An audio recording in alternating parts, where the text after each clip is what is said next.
Welcome to my channel ناز کا انداز. Let's review دوبارہ کی یہ قسط ناظرین بہت ہی دھماکے خیز رہی. جو پھپھو کی ریشہ دوانیاں ہیں اور جو اس نے بہکایا ہے اپنے بھتیجی اور بھتیجے کو، وہ رنگ لے آئی ہیں. اور جو مہرو کے خلاف اس نے باتیں کی کہ میرے بھائی کے جاتے ہی یہ تو بالکل ہی آپے سے باہر ہو گئی ہے. مہرو پہنچی ہے ماہر کے پاس کیونکہ ماہر بیٹھا رو رہا ہے. اور ماہر کیوں رو رہا ہے؟ کیونکہ رامین کی شادی ہو گئی ہے. اور ماہر اس کو کہتا ہے کہ میں اس سے محبت کرتا تھا اور وہ ایک ہی تو تھی جس سے میں محبت کرتا تھا. اور آپ بھی کیا سوچ رہی ہوں گی کہ یہ کیسا مرد ہے جو عورت کے سامنے رو رہا ہے؟ تو وہ کہتی ہے نہیں، میں یہ سوچ رہی ہوں کہ حساس مرد ہے جو عورت کے سامنے رو رہا ہے. پھوپھو جو ہیں وہ بدنام کر رہی ہیں اور بہکا رہی ہیں منال کو اپنی ماں کے خلاف. اور ادھر منال کا شوہر اپنے سسر اور ساس کے کاروبار پہ قبضہ جمانے کی پوری کوشش کر رہا ہے.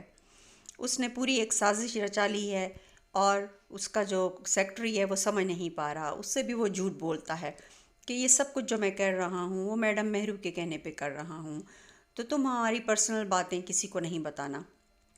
مہرو کہتی ہے کہ مجھے تو ڈرائیونگ کرنی نہیں آتی. ماہر اس کو چلانا سکھاتا ہے گاڑی. اور کیا ہی بات ہے بھائی، صرف 1 گھنٹے میں گاڑی چلانا سکھا دیتا ہے. ماہر اور مہرو کو دیکھ لیتا ہے اس کا سوتیلا باپ اور اس کی ماں کو آ کے کہتا ہے کہ تمہارا بیٹا تمہاری عمر کی ایک بہو لانے کی کوشش کر رہا ہے، بہتر ہے کہ تم اس کو سمجھا لو، کیونکہ سوسائٹی میں 4 لوگ یہ جانتے ہیں کہ وہ میرا سوتیلا بیٹا ہے.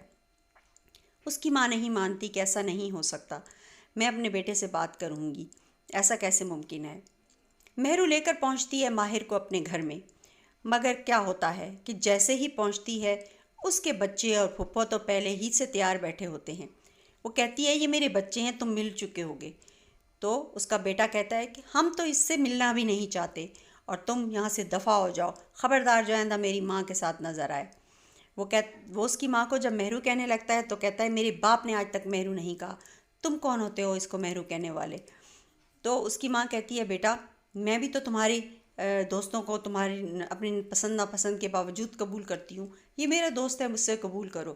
تو وہ کہتے ہیں کہ ہمارے معاشرے میں ایسا کہیں نہیں ہوتا، ماؤں کے دوست نہیں ہوتے، ٹھیک ہے، اور تم یہاں سے چلے جاؤ. بہرحال وہ بہت ہی زیادہ ماہر کی بے عزتی کرتا ہے اور کہتا ہے کہ ماہر کی زندگی میری ماں کی زندگی سے نکل جاؤ. ماہر کی ماں فون کرتی ہے ماہر کے باپ کو اور اس کو ساری صورتحال بتاتی ہے اور کہتی ہے کہ تم ایک بیٹے کو نہیں سنبھال سکے، اب میں ماہر کو بلاؤں گی تو تم بھی وہاں پہنچنا، ہم مل کے اس سے بات کریں گے. منال جو ہے وہ پوری طرح اپنی ماں کے ساتھ ہے. وہ کہتی ہے میری ماں کو پورا حق ہے دوسری شادی کرنے کا. تو اس کا بیٹا کہتا ہے جی نہیں، میں ایسا کبھی نہیں کرنے دوں گا، اور اس لفنگے لڑکے سے تو بالکل بھی نہیں کرنے دوں گا. وہ ہماری ماں ہے، صرف وہ کسی سے شادی نہیں کر سکتی، ان کو صرف ماں بن کے رہنا ہے. اور مہرو یہ سوچتی ہے کہ ہاں میں تو اب صرف ایک ماں ہوں. میں نے یہ کیسے سوچ لیا تھا کہ میں اس سارے سچویشن سے نکل سکتی ہوں ہدایت اللہ کے مرنے کے بعد. مجھے اپنے بچوں سے بہت پیار ہے، نہ میں منال کا دل توڑ سکتی ہوں اور نہ اپنے بیٹے کا. میں ماہر والی کھلی کھڑکی بند کر دوں گی. یہ کھڑکی جو میں نے اپنے لیے کھولی تھی میں بند کر کے اب وہی زندگی گزاروں گی جو پہلے گزارتی تھی. جی ناظرین، اگر آپ کو میرا ریویو پسند آئے تو لائک کا بٹن دبا دیجئے اور سبسکرائب کا بھی. Thank you for watching my channel.